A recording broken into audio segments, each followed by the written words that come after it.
కూతురు జైలుకు పోయినందుకు మాకు కొంత సానుభూతి ఉంది సాటి మానవుడిగా. కానీ ఆయన వ్యవహరించిన తీరు మాత్రం ఆక్షేపణీయము. కాంగ్రెస్ వచ్చింది, కరువు వచ్చింది అంటున్నాడు. 80,000 పుస్తకాలు చదివిన చంద్రశేఖరరావు వానాకాలం ఎప్పుడు వస్తుంది, చలికాలం ఎప్పుడు వస్తుందో నీకు తెలియకుండా పోయిందా? జూలై, ఆగస్టు, సెప్టెంబర్, అక్టోబర్ వానకాలం, నవంబరు, డిసెంబరు, జనవరి, ఫిబ్రవరి చలికాలం. కాంగ్రెస్ ఎప్పుడు అధికారంలోకి వచ్చింది? డిసెంబర్ 7 తారీఖు నాడు వచ్చింది. చలికాలంలో వానలు పడతాయా? సార్ ఒకవేళ వేసుకున్నప్పుడు వాన పడ్డట్టు అనిపిస్తే నాకు తెలియదు. మరి July, August, September, October, November, December 7 తారీఖు మేము ప్రమాణ స్వీకారం చేసే వరకు తమరే ముఖ్యమంత్రిగా ఉంటుంది, తమరి ప్రభుత్వమే అధికారంలో ఉండే. మరి తమరి పాపాలకే కదా వరుణదేవుడు భయపడిపోయి వానలు గురవక కరువు వచ్చింది. ఈ ఓటమి రేపు రాబోయే విజయానికి ఒక తొలి మెట్టు, ఇది మొదటి అడుగు అని నేనైతే అనుకుంటా ఉన్నా. ఇంకొక మాట కూడా నేను మీకు విజ్ఞప్తి చేస్తున్నా, ఒకసారి గుర్తు తెచ్చుకోండి. ఎన్ని అబద్ధాలు చెప్పొచ్చిరండి కాంగ్రెస్ వాళ్ళు, ఉత్తగానే వచ్చి కూర్చున్నారా వాళ్ళు? ఎన్ని కథలు చెప్పిండ్రు. ఇలా పోటీ ఎవరెవరికి జరుగుతున్నది? 10 ఏళ్ల నిజానికి 100 రోజుల అబద్ధం మధ్యన జరుగుతున్నది పోటీ. 10 ఏళ్ల నిజం, ఇలా 100 రోజుల అబద్ధం. చూడండి ఎన్ని అబద్ధాలు, ఒకటా రెండా? రేవంత్ రెడ్డి గారే చెప్పిండ్రు కదా స్వయంగా. ఏమన్నాడు ఆయన?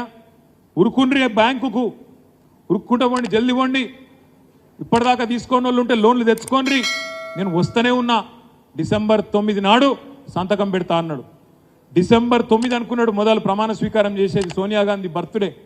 కానీ మళ్ళీ ఏమైందో ఏమో, ఆయనతో కోమటిరెడ్డి వెంకటరెడ్డి ఎత్తుకపోతాడో లేకపోతే బట్టి అన్న ఎత్తుకపోతాడో అనుకొని 2 రోజులు ముందే చేసిండు ప్రమాణం. డిసెంబర్ 7 నాడు 2 రోజుల ముందు ప్రమాణం చేసిండు. కానీ 2 లక్షల రుణమాఫీ మాత్రం మర్చిపోయిండు రేవంత్ రెడ్డి.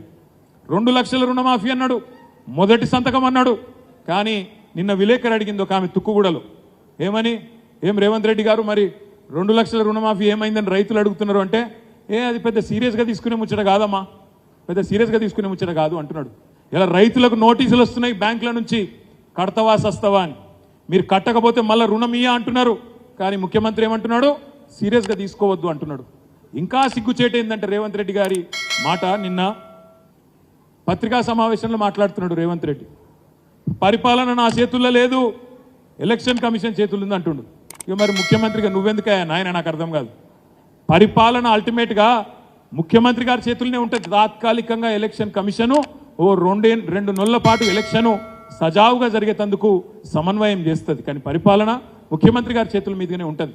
కానీ రేవంత్ రెడ్డి గారికి అది కూడా తెలియదు పాపం.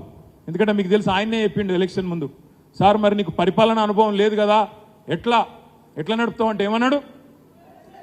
ముఖ్యమంత్రి పదవి ఏముందా, గుంపు మేస్త్రి పదవి అని మాట్లాడిండు.